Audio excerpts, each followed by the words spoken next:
Olá, meus amores, bom dia. Eu sou a professora Adriane, professora da disciplina de Ciências, e nós estamos aqui, né, para iniciarmos um novo conteúdo, um conteúdo que vai ser referente ao nosso último bimestre, né, nosso quarto bimestre. Estamos chegando aí já no finalzinho do ano letivo, né, já sentindo o cheirinho das nossas férias. E o tema da aula vai ser, na verdade, né, o tema desse bimestre, desse mês é matéria e misturas. E especificamente hoje, né, a gente vai estudar sobre matéria. Lá no capítulo 9, se vocês forem analisar o livro, vai estar referente, né, é o capítulo referente a esse conteúdo, tá certo? E aí a gente vai começar a falar sobre matéria, tá? Mas afinal de contas, o que que é essa matéria, né?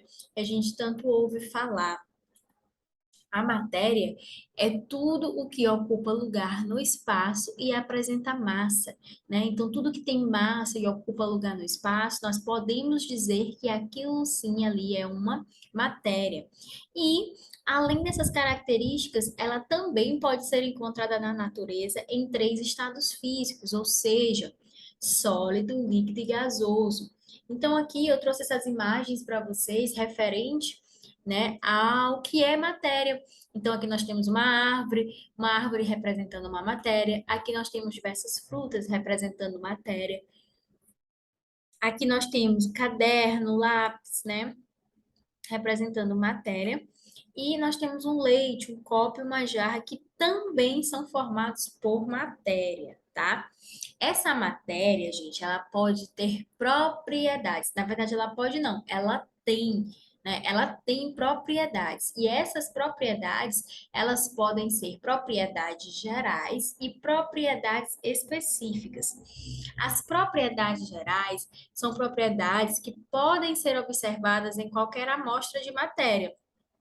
Ou seja, em qualquer matéria nós vamos observar essas propriedades gerais. E quais são elas, né? Nós temos a massa, volume, extensão, impenetrabilidade, compressibilidade, elasticidade, divisibilidade, descontinuidade e indestrutibilidade, tá? Cada uma com suas características. E aí eu vou falar rapidinho para vocês aqui sobre cada uma delas, tá? Como eu já havia dito, essas propriedades gerais são propriedades comuns a toda e qualquer espécie de matéria, independente da substância que a compõe. Então, quando a gente fala de massa, a gente está se referindo à quantidade de matéria de um corpo ou objeto. E a gente pode fazer o que com essa massa? A gente pode o quê? Mensurar, né? Medir, quantificar. A extensão é uma propriedade em que a matéria sempre ocupa um lugar no espaço, tá? Então, essa matéria ocupa sempre um lugar no espaço. A inércia. A inércia é uma propriedade da matéria de permanecer em movimento ou em repouso. Como assim? Está em movimentação ou então está paradinho em repouso. Isso é a inércia. Quando a gente fala da divisibilidade, é a capacidade que a matéria tem de ser dividida em pedaços menores, né? Então, você está vendo aí um homem cortando a lenha, né? A madeira.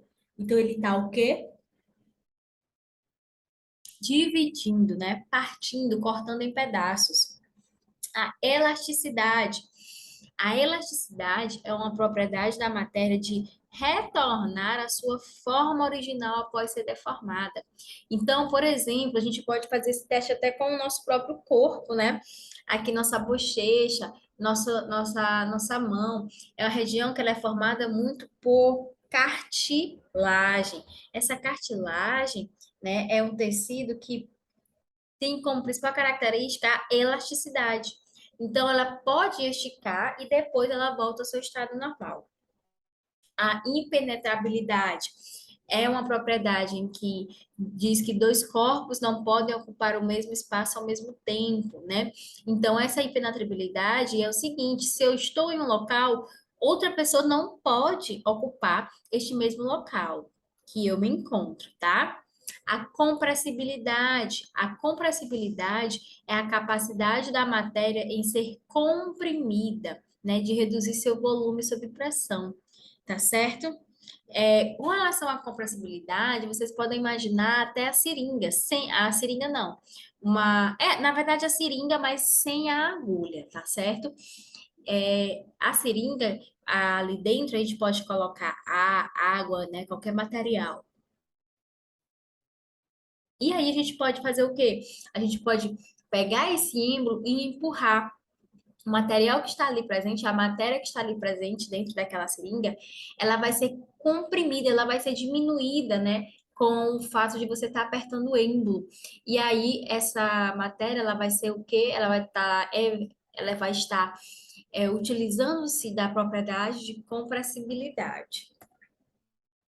Com relação às propriedades específicas da matéria, né, nós temos duas. Nós temos as propriedades organolépticas e as propriedades físicas.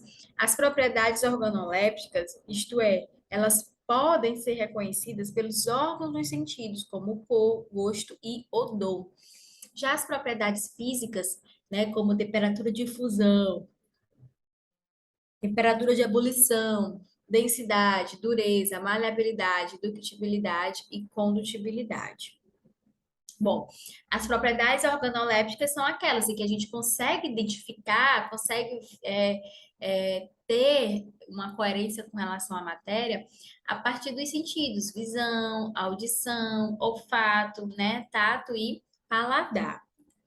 Quando a gente fala de propriedades físicas, a gente está falando dessas mudanças, né? E aí aqui a gente vai utilizar principalmente dos três estados, né, físicos da matéria, sólido, líquido e gasoso, né? Então, uma matéria quando ela está no estado sólido, como vocês podem observar, né? Como que estão essas moléculas? Estão assim, ó, como é que está a matéria? Ela está organizada dessa forma, tá? No estado sólido. Como representante aqui, a gente tem um cubo de gelo. No estado líquido, a gente tem a água no estado líquido, né? Como é que ela se apresenta? Ela se apresenta dessa maneira, não está tão organizada, né? Está um pouquinho já desorganizada com relação ao sólido. E a matéria no estado de gás, né? Estado de vapor. Vocês podem observar que essa matéria, né, as moléculas que estão nesse estado físico, elas já estão mais afastadas uma das outras, tá certo? E aí, galera, a gente tem os nomes, tá certo? A gente vai ter, quando um passa de uma fase para outra, a gente classifica essa fase. Então, quando eu tenho uma matéria no estado sólido que vai para o estado líquido, eu digo que ela sofreu o processo de fusão. Quando ela está no estado líquido que vai para o estado gasoso, ela sofreu um processo de vaporização. E aí ela pode sofrer diretamente do estado sólido para o estado de gás, tá? Que aí é um processo chamado de sublimação. Essas modificações, elas estão relacionadas com o aumento da temperatura. Agora, se eu diminuir a temperatura em um local onde tem essa matéria, né? Se ela estiver no estado gasoso, ela vai para o estado líquido, e aí é um processo chamado de liquefação, que também pode ser chamado de condensação, tá? E aí, se eu diminuir mais ainda essa temperatura, ela pode ir do estado líquido para o estado sólido, né? É só você colocar água nas forminhas de gelo e levar essa forma de gelo para o congelador. Ela vai formar os cubos de gelo do estado sólido. E aí, o nome desse processo é chamado de solidificação, tá? Também pode ir do estado de gás para o estado sólido diretamente, chamado de sublimação. Aí a gente vai ter outras características, outras propriedades da matéria, né, como a densidade. A densidade, ela é uma grandeza física que resulta da relação entre a massa e o volume de um corpo. E aí, quando a gente tem dois corpos que têm o mesmo volume, mas são formados de materiais diferentes, eles apresentam massas também diferentes. Então, aqui nós temos, galera, a densidade, que é a razão, ou seja, a divisão da massa pelo volume. Nessa imagem aqui, a gente pode ver dois tipos de matéria, né? Um concreto e a madeira. Nós observamos que o concreto ele tem uma densidade de 2,4 gramas por centímetros ao cubo e a madeira ela tem é uma densidade de 0,5 gramas por centímetro ao cúbico. E aí, o que que acontece? É aquela brincadeira, né, do afunda ou não afunda ou flutua. E a gente tem que o concreto, por ter uma densidade maior, né, essa massa pesa mais, e aí vai fazer com que esse material afunde. E aquele que tem uma densidade menor, né, vai o quê? Flutuar. Aqui, nessa imagem, nós temos uma balança medindo ferro, medindo alumínio e medindo, né, uma madeira de pinho. Então, esses materiais, esses três materiais, eles têm o quê? O mesmo volume. Se você observar, é o mesmo formato, é o mesmo volume. Porém, a massa deles é diferente. A gente pode observar que aqui, ó, os valores, eles são diferentes. Por quê? Por causa do material, né? Por causa do tipo de matéria que eles são constituídos, que eles são produzidos, tá certo? Continuando, né, falando sobre a densidade, a gente pode informar que um volume qualquer de ferro tem massa maior que o mesmo volume de alumínio, e os dois têm massa maior que o mesmo volume de madeira.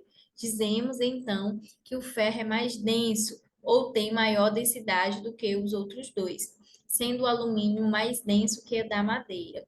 Então, aqui é só para vocês observarem que aqui nós temos algodão 1 quilo e chumbo 1 quilo. Mas olhem a quantidade, né? A quantidade de matéria, de material. Algodão é muito para poder chegar a 1 quilo de chumbo, que é só isso aqui, só esse pouquinho, tá certo? Aqui nós temos a outra propriedade que é a dureza. Dureza é a capacidade de riscar e ser riscado, né, material. Dentro da natureza nós temos a escala de dureza de mols, né, que já é estabelecido aqueles que riscam-se com a unha, riscam-se com canivete e riscam com vidro, né? Então é só você analisar aqui, por exemplo, né, que a gente tem a apatite. A apatite é um tipo de mineral que risca-se com canivete. Ou seja, se passar um canivete nela, ela vai se deixar ser riscada.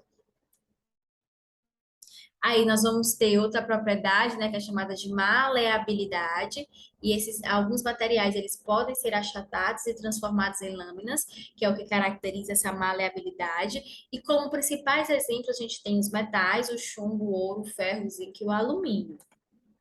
Outra propriedade, tá? É a ductibilidade. A propriedade que possibilita a transformação de alguns materiais em fios, né? Então, a gente tem principalmente aí o cobre, né? Nas ligações telefônicas que a gente tem aí na nossa cidade, né? Eles são muito bons, uma característica de ductibilidade muito elevada, que é a passagem, né? Aí de informações que estão referentes à eletricidade. E aí a gente também vai ter uma outra característica que é a tenacidade. A tenacidade, ela é a resistência ao choque mecânico. Então, por exemplo, se dermos uma pancada igualmente entre dois blocos de mesmo tamanho, um de vidro e o outro de ferro, o de vidro se partirá mais facilmente do que o de ferro. Então, o ferro é mais tenaz que o vidro, ou seja, ele vai apresentar uma maior resistência ao choque mecânico, tá bom? Bom, gente, era isso a aula, tá? Espero que vocês tenham entendido. Qualquer dúvida, vocês podem perguntar na aula de forma presencial ou na plataforma, tá? E para mais conhecimentos, a gente vai rever esse conteúdo em sala de aula novamente, tá bom? Então, até mais. Não esqueçam de fazer a atividade na plataforma Wake, tá? E até a próxima semana.